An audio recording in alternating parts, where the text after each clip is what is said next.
Hello, this is Surya, welcoming you back to Life Beyond Limits for Women. This is Module 1 and Lesson 3. In this lesson, we're focusing on what you're wanting to bring into and create in your life. We'll focus on beginning to train your mind inside a particular set of quadrants in life. And I learnt these 4 quadrants from Mary Morrissey, and I've adopted and adapted them. I'm offering them to you now. As we begin today, I invite you to remember the questions that I asked you at the end of the last lesson. What do you yearn to do that you haven't done in a long time? What ignites your passion in life? The fuel of life is your passion. How often do you pursue your passion? And what would you really love to do? These questions focus your mind as we look at the 4 quadrants that follow. The first quadrant is relationships. This includes all of the relationships in your life.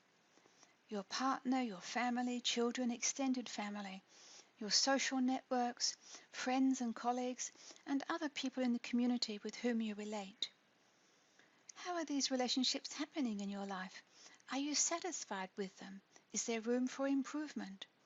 Are you wanting more connectivity, to exchange ideas and generosity? Are you wanting to give more or have more intimacy? Exactly what is it that you would like to bring into your relationships across the spectrum in your life? Remember, you must write it down. If it just stays as a thought, it stays in the intellectual process and it doesn't start to move into the subconscious parts of your mind. The next quadrant is your ideal health and happiness. This includes every part of your health and happiness, your emotional, physical, spiritual, and mental health. Do you have enough sleep? Do you eat nourishing food, and do you have radiant energy that's on tap every single day? Are you happy with your body shape and size? Are you in touch with your spirituality? Do you connect with nature or connect with in some other way to sustain your spirituality? What about your mental health and emotional well-being? How do you look after that? Again, write it down in detail. Everything that you'd like to bring into your life in this particular quadrant. The third quadrant is your business or career in your community or volunteer work. How do you spend your time doing whatever type of work that you do? If you're in business, are you satisfied with your business? Do you have goals and dreams and visions? Are you in tune with your own ethics and values about the business? Do you know what drives you? Are you able to take the business from where you are now to where you want to be? Or what about your career or your job? Are you content with where you are? Do you seek a promotion or to change jobs? Are you satisfied with the type of work that you're doing? Are you content with the way in which you're spending your life in your work? Write it down. Make sure that it's as clear as possible, because remember, the mind hears the instructions that you're giving it, so you want to be as crystal clear as you possibly can. The same applies if you're doing community or volunteer work. How are you spending your time in these pursuits? The next quadrant is financial and time independence, and how you are wanting to spend your time here. Do you have enough finances to be able to fund your desires? Are you needing more money in your life? Are you planning for this? Are you planning for your retirement? What is your short, medium and long-term vision for your financial and time independence?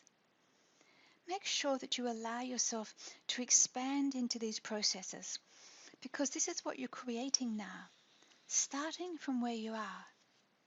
And remember that by the time you get to the end of the program, you will probably have expanded these quadrants. Keep in mind the story of the fish and cutting off the head and the tail and the baking pan.